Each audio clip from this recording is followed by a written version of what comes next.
আলু কাবলি খাবো, তাতেও ঢেড়া, শিশির পড়ে কাঠ পাতা সব ভিজে গেছে। এখন কেরোসিন তেল ছাড়া আগুন জ্বলবে না, আর এখন আগুন না জ্বললে আলু পুড়িয়ে কাবলিও হবে না। এই যে বাচ্চা ছেলে, কি করছো তুমি?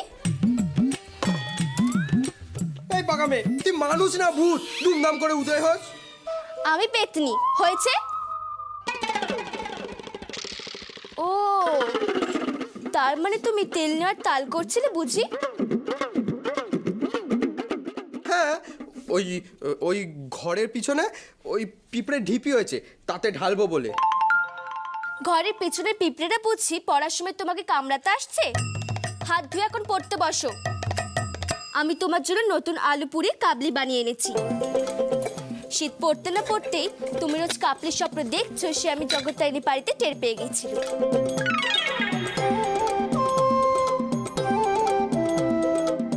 বুদ্ধি আছে তো মেয়েটার।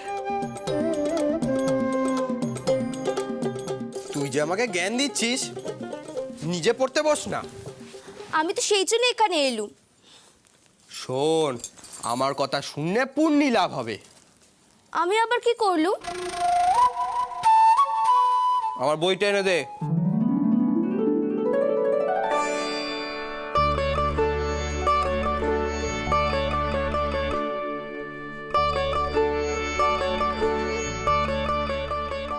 জল চৌকিটা এনে দে, ওর উপরে হ্যারিকেনটা রাখ।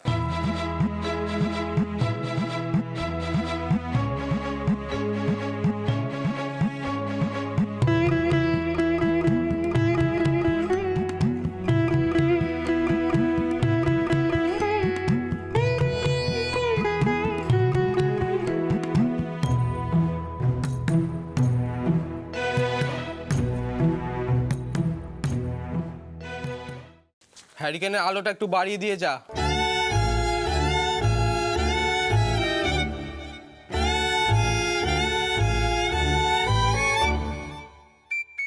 বইয়ের পাতাটা একটু খুলে দে।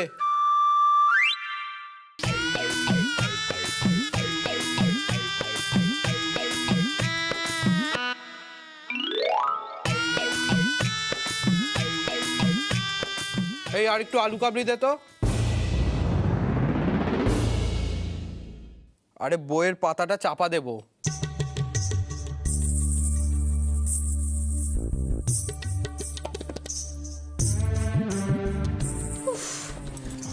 তা সবে যদি আমি করি তাহলে উনি কি করবে শুনি? তারপর আমাকে বলবে শুধু তুই আমায় হয়ে একটু পড়ে দে। তারপর আমাকে নবাবপত্র সেজে স্কুলে পরীক্ষা দিতে যেতে হবে। যত সব। এই পাকা মেয়ে, তুই কি কিছু বললি? আমি বলছিলাম যে তুমি খুব ভালো। সরিয়ে ও সরিয়ে কি হয়েছে গর্ষা? একখানা বিপদে পড়েছি। মাস্টারমশাই ইতিহাসের একখানা প্রশ্ন লিখতে দিয়েছিলেন, কিন্তু সেটা কিছুতেই পারছি না। কি প্রশ্ন? মানুষ কিভাবে আগুনের ব্যবহার শিখলো?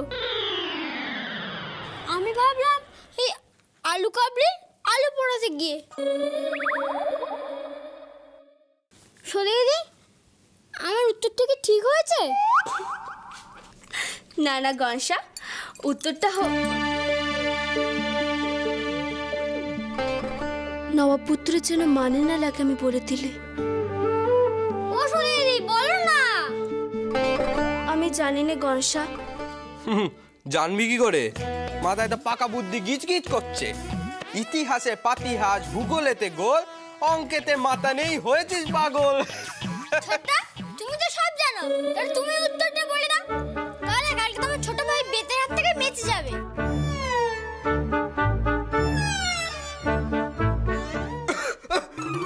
উড়ে বাবারে, আলু কাবড়িতে কি জল? থাক ছোটদা, হয়েছে। আর মিচিমিচি হিচকি তুলতে হবে না, বুকে ব্যথা করবে। জানো না, এটাই বলো।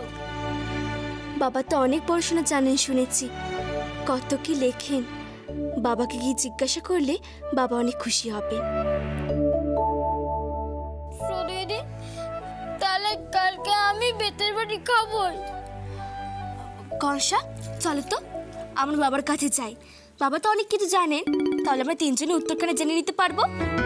থাক, আর বাবার কাছে যেতে হবে না, তাহলে আবার বাবা আমাদের তিনজনকে নিয়ে যুদ্ধে আবার কথা বলবে। আরে চলোই রে গনসা, বাবাকে ডাকো তো। ছোটকা, আরে! ও ছোটকা, বাবা, ছোটকা, বাবা, বাবা, ও ছোটকা, বাবা, ছোটকা, বাবা, ছোটকা। গনসা, তুমি আমার বাড়িটা দেখো তো। আমি ছাদে যাচ্ছি। হ্যাঁ। বাবা, বাবা আপনি কোথায় বাবা? বাবা, বাবা, ও সদাইদি, বাইরে দেখলাম নেই গো। সত্যি তো, বাবা কোথায় গেলেন বলো তো গনসা? ছাদেও তো দেখতে পেলাম না। এই লৌহ কপাট ভেঙে ফেল করে। ছোটকা, শোনো না, তুমি কোথায় গেছিলে? আমরা কত খুঁজছি। ও আমার একটা জরুরি মিটিং ছিল। মিটিং? যুদ্ধে যাবার মিটিং? আহ, তুমি একটু থামো বাপু, কাজের কাজ নেই, শুধু অকাজের কথা। বাবা, আমরা না একখানা ইতিহাসের প্রশ্নের উত্তর লিখতে পারছি না, আপনি একটু বলে দেবেন মানুষ কিভাবে আগুন জ্বালাতে শিখেছিল? আমি আমার থেকে জানতে চাইলি রে? জানিস শুধু মা, এ বাড়িতে কেউ কোনোদিন আমার কাছ থেকে কিচ্ছু জানতে চায়নি। সবাই শুধু বলেছে গৌর এটা করবে, গৌর তুমি ওটা করবে না। শুধু তুই তুই আমার থেকে জানতে চাইলি। ছোটকা, তুমি জানো মানুষ কি করে আগুনের ব্যবহার শিখলো? ও, এটা কেন জানবো না রে গনসা? জানিস মানুষ আগে জঙ্গলে থাকতো, তো তখন তারা পশু পাখি শিকার করে তার কাঁচা মাংস খেত। একবার হয়েছে কি, গাছে গাছে ঘষা লেগে আগুন লেগে গেল, যাকে দাবানল বলে, বুঝলি তো। সেই আগুনে সমস্ত পশু পাখি তো পুড়ে গেল। মানুষ তখন ওই পোড়া মাংসগুলো খেলো, খেয়ে দেখলো বারে এটা তো ওই কাঁচা মাংসের থেকে আরো বেশি সুস্বাদু, নরম, হজমও হয় তাড়াতাড়ি। তারপর তারা পাথরে পাথর ঘষে আগুন জ্বালিয়ে মাংস পুড়িয়ে খেতে শিখে। প্রয়োজনে মানুষ বাঁচার জন্য সব শিখে যায়। গনসা, বুঝতে পেরেছো? হ্যাঁ, একেবারে জলের মতো পরিষ্কার হয়ে গেল বাবা। আমাকেও কালকে আর মার খেতে হবে না। এই দাদাও সব কিছু মনে আছে রে। বাবা, আপনি কত সহজেই আমাদের বুঝিয়ে দিলেন। আপনি কি রোজ আমাদের পড়াবেন?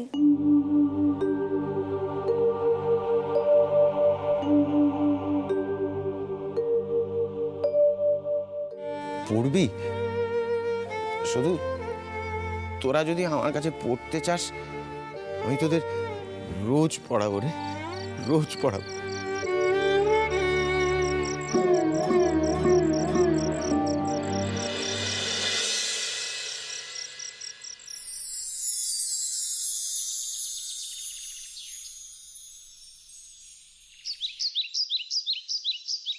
মৌমাছি মৌমাছি কোথা যাও নাচি নাচি, একবার দাঁড়াও না ভাই। ওই ফুল ফোটে বনে, যাই মধু আহরণে, দাঁড়াবার সময় তো নাই। মৌমাছি মৌমাছি। আর রাখাল সাজা হলো না। বদ্দা, পরের যাত্রাকে তুমি রাখাল সাজবে? না রে, এবার আমি গরু সাজবো, হাম্বা হাম্বা করে ডাকবো। তোর তাতে কি তুই পার? মৌমাছি গণেশ, এই গণেশ নাইতে যা। মারে, এই গায়ে তেল মেখে পড়তে বসেছিস কেন বাবা? এই চালাকি আমি বুঝি না ভেবেছিস? ওঠ ওঠ, দেখ নাইতে যেতে হবে তো, তাই পড়তে বসেছে। এই নাইতে যা, নাইতে যা বলছি। ও মা, আমার খুব শীত করছে, গরম জল না হলে আমি নাইতে পারবো না। এই যে না নাইলে না দুপুরের ভাত পাবে না। এই গরম জল তোকে কে দেবে রে? লাটের বাট হয়েছ, যাও নাইতে যাও, যাও যাও। গনসা, তোমার একটু শীত করবে না, তুমি পিছনের উঠোনে চলো, আমি তোমাকে গরম জলখানা দিয়ে দিচ্ছি, কেমন? চলো চলো চলো। বলি নাইতে যাবো, কেউ কি একটু সর্ষের তেল দেবে? হ্যাঁ দেবে তো, নাকি সর্ষের তেল দিয়ে ঘুমাবে? সর্ষের তেল? মেজো একটা মশাই, আমি আপনাকে তেল দিচ্ছি, কেমন? দেখো কাণ্ড।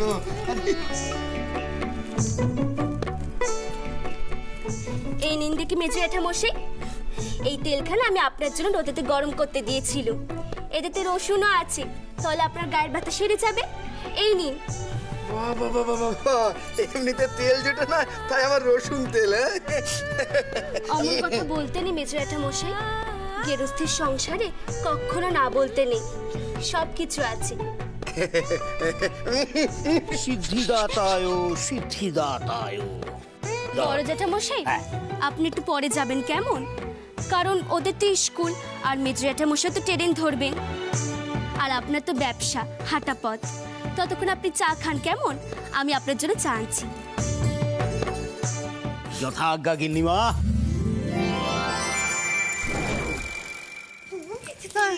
শুনলে বাবু?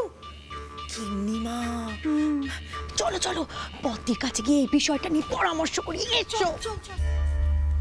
হ্যাঁ, দাও দাও দাও দাও। এই নিন দেখি।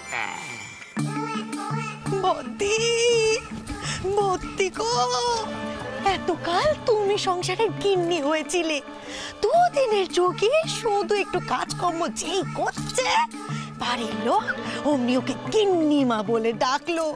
কি দিনকাল পড়লো গো বদ্দি, কি দিনকাল পড়লো। ঠিক বলেছিস রে, ডাকিনি যোগিনী। কি কি বলে তুমি? মেজো মা, আপনারা অপরাধ নেবেন নে, ডাকরি যোগিনীরও তো পূজা হয় মা কালীর সাথে, তাই আপনারা রাগ করবেন নে। সদু, কিসের গন্ধ বেরোচ্ছে রে? হ্যাঁ, এ তো নতুন গুড়ের পায়েস মনে হচ্ছে। হ্যাঁ গো দাদু, গাইতে তো অনেক দুধ দিচ্ছে, তাই আমি তোমার কথা ভাবলুম, সেই জন্য পায়েস বানিয়ে ঠান্ডা করে দুপুরে শেষ পাতে দিই, কেমন? ছোট বউ, আরে ও ছোট বউ, জল চাইছি কখন থেকে। ও মা গো, কি পায়ে ব্যথা, ওরে বাবা রে, কি কোমরে ব্যথা। একটু জল দাও না, কখন থেকে জল চাইছি একটু খাবো বলে। ও মা গো, আরে ও ছোট বউ, জল দাও না। বাবা, আপনি রাগ করবেন নি, আজ তো পূর্ণিমা, মায়ের বাতের ব্যথা বেড়ে গেছে। এই নিন দেখি।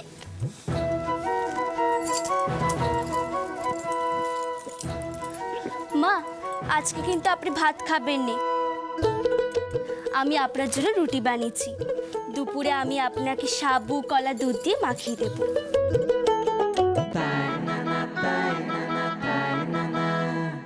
সদু, সদু, আমাকে ভাত দে, দেরি হয়ে যাবে। আচ্ছা নবাব পুত্র, তোমাকে এই জিনিসখানে আমি আনতে বলেছিলাম, সেইটি তুমি এনেছো তো?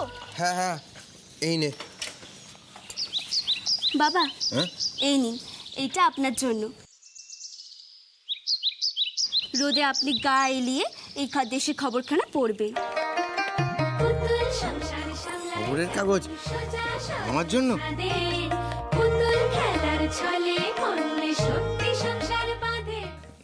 জানিস মা, এ বাড়িতে না আমার জন্য আলাদা করে কেউ কখনো কিচ্ছু ভাবেনি।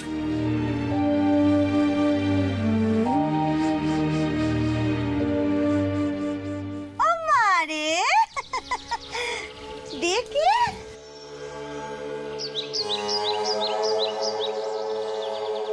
এই যে সারাদিন গাধার খাটনি খেটে মরবে আমার স্বামী, আর রোদে গা এলিয়ে খবরের কাগজ পড়বে তুমি, তা তো হয়নি। মেজমা, কাগজের খরচ তার সংসারের খরচ থেকে যায়নি। আমি প্রদীপ জ্বালানোর প্রতিযোগিতায় অনেক টাকা পেয়েছিলাম, সেইখান থেকে আমি বাড়তি খরচ করেছি। আমি আপনার জন্য কালী বাংলাও পান এনেছি। সদু একেবারে ঝামা ঘষে দিয়েছে মেজ বৌমার মুখে। আমারে, আমার কি একটু একটু মাথা ঘুরছে, নাকি সব সত্যি দেখছি? মা, এরকম রোজে আমার রোজ গরম জল করে দেয়, আমি রোজ স্নান করব। হ্যাঁ, আর আমি যদি এইরকম একটা করে খবরের কাগজ পাই না, বাড়িতেই থাকবো, দেশে দেশে এদিক ওদিক ঘুরতেই যাবো না। সারাদিন মাথার গাম পায়ে ফেলে গাদার মতো খেটেও শান্তি, বুঝলে বড়দা? যদি আমার দিকে কেউ একটু নজর রাখে আর কি। সিদ্ধি দাতায় যা বলেছিস মেজো, এরকম শান্তি থাকলে না আমার ব্যবসাটা রমরম করে চলবে। ওরা যে আমাদের বাড়ির ওখানে সামনে লিখে রেখেছে না, অশান্তি বাস কোন্দল বাড়ি, ওসব তারা তুলে দিই। এবার তাই করতে হবে গনসা। না না না না না দাদু ভাই, ওসব তুলে দিও না, লেখা থাক। আরে বাবা, তাহলেই তো লোকে বলবে ওই কন্দল বাড়িকে এমন সুন্দর করে বদলে দিল কে কে? এই আমাদের সদু দিদি।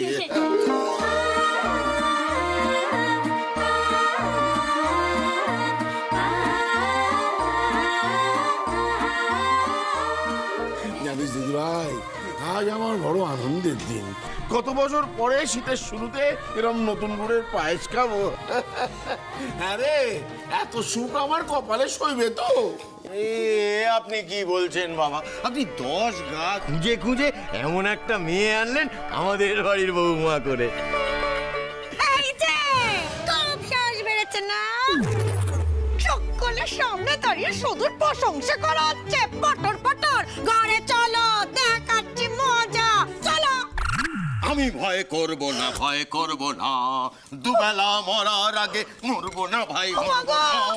আমি ভয় করব না, ভয় করব না, আমি ভয় করব না, ভয় করব না। ওই শুধু না কালো জাদু দিয়ে এই সমস্ত কীর্তি করছে গো। এই চারপাশে যত ভূতের কীর্তন হচ্ছে না, সব ওই শুধু করাচ্ছে। নাহলে এমন কখনো কেউ দেখেছে?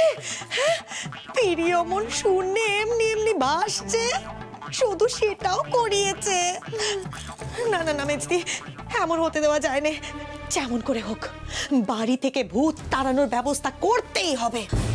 ও মানে ও ছোট, তুই একদম ঠিক কথা বলেছিস ছোট। আমারও কিন্তু তাই মনে হয়। ও মেজদি শোনো, আমি ঠিক করেছি গুনিন ডেকে যজ্ঞ করে বাড়ি থেকে ভূত তাড়াতে হবে, বুঝেছো? দেখো, এই শুধুর জন্যে আমরা ভূতে ভয় পেতে শুরু করেছি, মানুষেও ভয় পাচ্ছি। মাঝখান থেকে কি হচ্ছে? মাঝখান থেকে আমাদের বড়েরা আমাদের আর ভয় পাচ্ছে না।